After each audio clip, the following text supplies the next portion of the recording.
তোমাদেরকে আমি class 10-এর math বোঝাচ্ছি। তোমরা যারা ক্লাস 10-এ উঠেছো তাদেরকে আমি ম্যাথ বোঝাচ্ছি। 1.1 বাস্তব সংখ্যা, চ্যাপ্টার 1-এর 1.1 বাস্তব সংখ্যা। তোমরা সবাই বই নিয়ে বসো, তোমরা সবাই ক্লাস 10-এর বই নিয়ে বসো আর তোমরা চ্যাপ্টার 1 খোলো, 1.1 বাস্তব সংখ্যাটা খোলো। আমি এখানে সব ম্যাথগুলো এখানে করে দিয়েছি, খাতা দেখাচ্ছি, খাতায় সব ম্যাথ কষা আছে, এখানে সব শর্ট অ্যান্সারগুলো আছে, সঠিক অ্যান্সার সব তোমাদেরকে দেখিয়ে দেবো, তোমাদেরকে বুঝিয়ে দেবো। তোমরা সবাই খাতা নিয়ে বসো, সবাই ম্যাথগুলো কষে নাও। তোমরা ভিডিওটা পুরোটা দেখো, ভিডিওটা একটু দেখে বন্ধ করে দিলে তোমরা সবাই শিখতে পারবে না। তাই তোমরা দয়া করে পুরো ভিডিওটা দেখো আর তোমরা কমেন্ট পাঠাও। তোমরা পুরো ম্যাথগুলো সব কষে নাও, খাতা পেন নিয়ে বসো, ম্যাথগুলো সব কষে নাও। আমি এখানে তোমাদেরকে খাতা দেখাচ্ছি, ম্যাথগুলো সব কষা দেখাচ্ছি।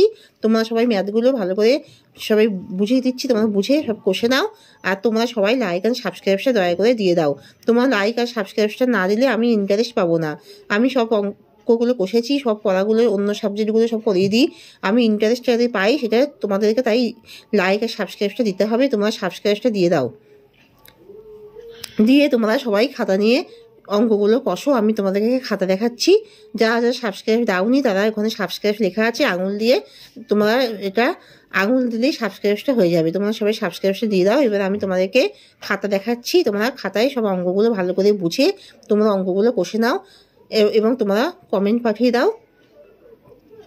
যারা যারা সাবস্ক্রাইব দিয়েছো তারা কমেন্ট পাঠিয়ে তোমাদের নামটা লিখে পাঠিয়ে দাও। আমি তোমাদেরকে অঙ্কগুলো এবার বোঝাচ্ছি, খাতা দেখাচ্ছি, সব শর্ট অ্যান্সারগুলো এখানে কষা আছে, আমি তোমাদেরকে দেখাচ্ছি। মা তুমি কার সাথে কথা বলছো? হ্যাঁ, এখানে ক্লাস 10-এর চ্যাপ্টার 1 ম্যাথ 1.1 বাস্তব সংখ্যা। নিচের বাস্তব সংখ্যাগুলো কোনটি অসীমিত পৌনঃপুনিক হবে? 1/7, যেখানে বাই থাকে সেখানে এটি অসীমিত পৌনঃপুনিক হয়, 1/7। রুট একটি কি? রুট একটি পরিমেয় না অপরিমেয়? রুট সবসময় অপরিমেয় সংখ্যা হয়। যদি লসাগু 91,26 হয় সমান ইজিক্যাল টু 182 হয়, তাহলে গসাগু কত? তাহলে 91,26কে এখানে 13 দিয়ে ডিভাইড করে 7,2, তাহলে এটা পুরোটা ইন্টু করে 13 ইন্টু 7 ইন্টু 2, 91 ইন্টু 2, 182, এখানে এটাই গসাগু। তাহলে গসাগু কত? যেহেতু 13 দিয়ে দুটোকে ডিভাইড করা যাচ্ছে তাই গসাগু এখানে 13 হবে। তোমরা সবাই বুঝতে পেরেছো তো? গসাগু 13 হবে, তাই এটা 3 নম্বরের কোশ্চেন অ্যান্সার। এবার 4, ইউক্লিডের বিভাজন। ইউক্লিডের বিভাজন প্রমেয়িকা, যেখানে দুটি ধনাত্মক অখণ্ড সংখ্যা a এবং b দেওয়া থাকলে এরূপ দুটি অদ্বিতীয় অখণ্ড সংখ্যা 9 এবং 8 থাকবে। সেখানে অ্যান্সার হলো a is equal to B Q plus R, 0 root r, 0 by r r b. একটি পরিমেয় সংখ্যা পেতে হলে √21 গুণ করতে হবে এমন ক্ষুদ্রতম সংখ্যা হলো অ্যান্সার √3।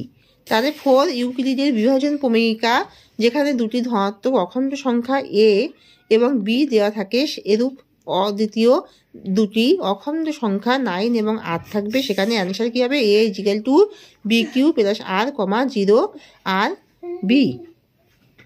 আর 5 হলো একটি পরিমেয় সংখ্যা পেতে হলে √21 গুণ করতে হবে এমন ক্ষুদ্রতম সংখ্যা কি? √3। 6 হলো পরিমেয় সংখ্যা 43/24 ইন্টু 5 এর দশমিক প্রসারণ নিম্নের কোনটি দশমিক স্থানের পরে শেষ হইবে? অ্যান্সার 4। পরিমেয় সংখ্যা 14588/625 এর দশমিক বিস্তৃতি দশমিকের কয়টি স্থানের পর পরিসমাপ্তি হইবে? দশমিক বিস্তৃতি সবসময় কয়টি স্থানের পরে পরিসমাপ্তি হয়? 4 এর পরে এর 4 ঘর অব্দি দশমিক বিস্তৃতি থাকে। দশমিক বিস্তৃতি 4 ঘরের পরেই সবসময় শেষ হয়ে যায়।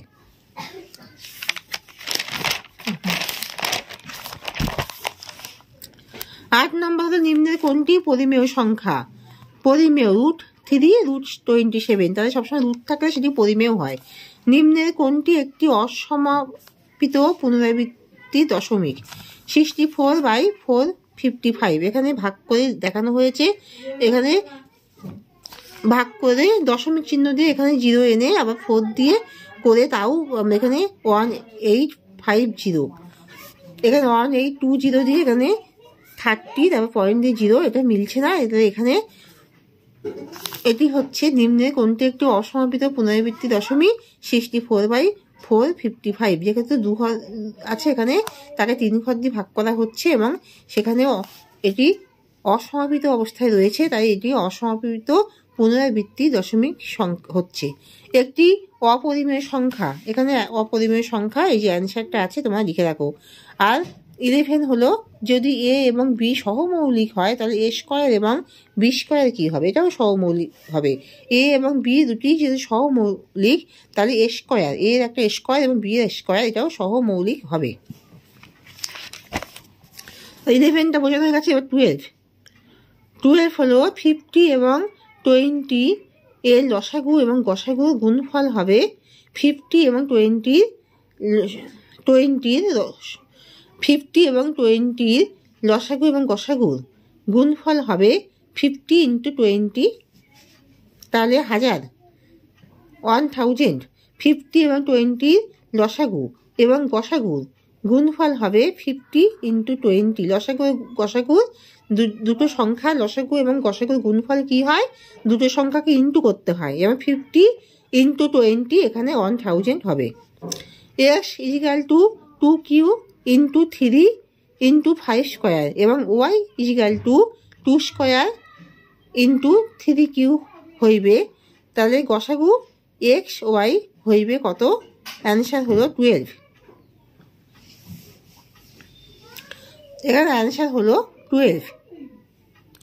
P1 এবং P2 বিজোড় মৌলিক সংখ্যা। P1 P2 তাহলে P1 square minus P2 square একটি জোড় সংখ্যা। তাহলে P1 এবং P2 বিজোড় মৌলিক সংখ্যা। P1 P2 তাহলে P1 square minus P2 square একটি কি হবে, তাহলে এখানে P square minus P2 square একটি কি হবে, এখানে অ্যান্সার হলো জোড় সংখ্যা। এখানে অ্যান্সার হলো যে এটা জোড় সংখ্যা হবে। তাহলে P1 square minus P2 square একটি জোড় সংখ্যা হবে। কোন ধনাত্মক অখণ্ড সংখ্যার n এর জন্য প্রত্যেক ধনাত্মক অযুগ্ম অখণ্ড সংখ্যার রূপ কত হবে? 2n - 1। কোন ধনাত্মক অখণ্ড সংখ্যা n এর জন্য প্রত্যেক ধনাত্মক অযুগ্ম অখণ্ড সংখ্যার রূপ কত হবে? 2n - 1।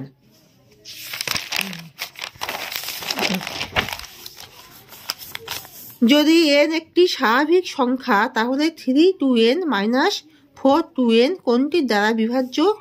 5 এবং 3 উভয়ের দ্বারা। যদি n একটি স্বাভাবিক সংখ্যা তাহলে 3 2n - 4 2n কোনটির দ্বারা বিভাজ্য? 5 এবং 3 উভয়ের দ্বারা বিভাজ্য। তাহলে 1 3 1 1 3 1 1 1 3 1 1 1 1 3 একটি কি সংখ্যা? অপরিমেয় সংখ্যা। তাহলে এটা অপরিমেয় সংখ্যা। এখানে এতগুলি সংখ্যা, এটাকে কোনো কিছু দ্বারা বিভাজ্য হচ্ছে না, এটি হলো অপরিমেয় সংখ্যা।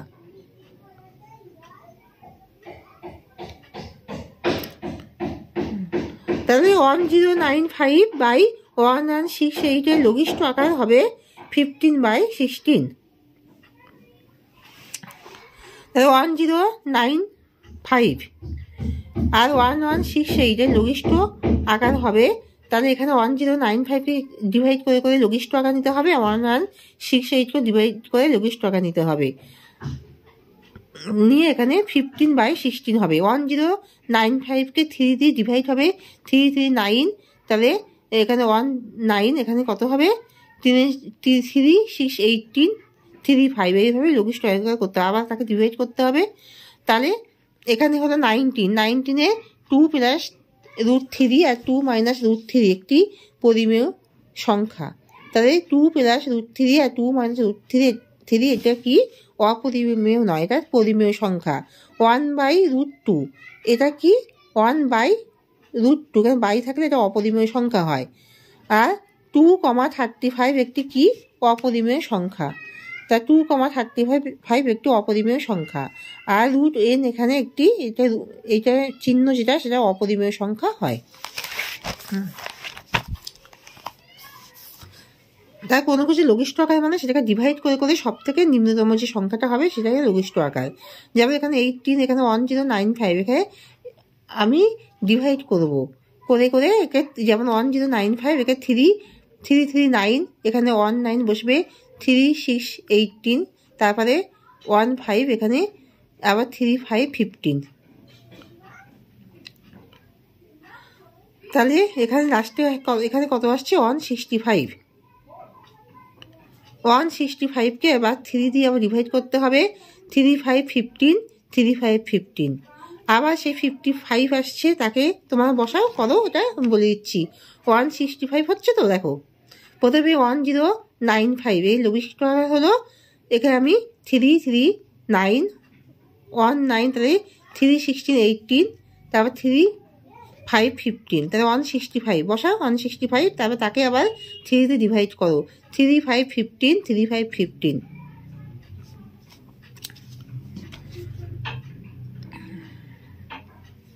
ওয়ান 65কে 3515, তার 153515,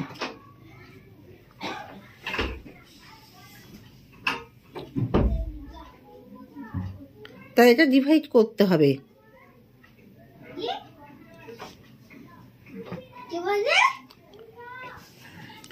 তাহলে এইভাবে এখানে 15 লঘিষ্ঠ আকার হবে। 1095কে 33919, 3618, তাহলে আবার 3515, 165, তাহলে 165কে আবার 3 দিয়ে করতে হবে, 3515, 3515, 15 হচ্ছে, আবার 15কে আবার করতে হবে 3515, তাহলে এখানে 35, 3 5 15, 35 ইন্টু, এখানে যে লঘিষ্ঠ আকার হবে সেটাকে আবার ডিভাইড করে, 15কে ডিভাইড করে, এখানে যে 35 আসছে সেটাকে সব থেকে লঘিষ্ঠ আকার যেটা, তাকে আবার ডিভাইড করতে হবে। যেমন 55কে ডিভাইড করে এখানে যেটা হচ্ছে 35, সেটাকে আবার ইন্টু করে এখানে 15 হচ্ছে, এরকমভাবে লঘিষ্ঠ আকারটা বার করতে হবে। আর এখানে 2 প্লাস √3 আর 2 মাইনাস √3 এটি পরিমেয় সংখ্যা, 1/√2 এটা অপরিমেয় সংখ্যা, বাই থাকলে অপরিমেয় হয়, 2,35 একটি অপরিমেয় সংখ্যা, আর √n একটি অপরিমেয় সংখ্যা। তাহলে তোমাদের ম্যাথ ভালো করে সবাই বুঝে সবাই কষে নিয়েছো তো? তাহলে আমি এখানেই শেষ করছি। তোমরা সবাই ভালো থাকো, সুস্থ থাকো, সবাই মন দিয়ে পড়াশোনা করো, সবাই ভালো করে তোমাদের কেরিয়ারটা করে নাও। আমি এখানেই শেষ করলাম। তোমরা সবাই লাইক অ্যান্ড সাবস্ক্রাইবটা দিয়ে দাও।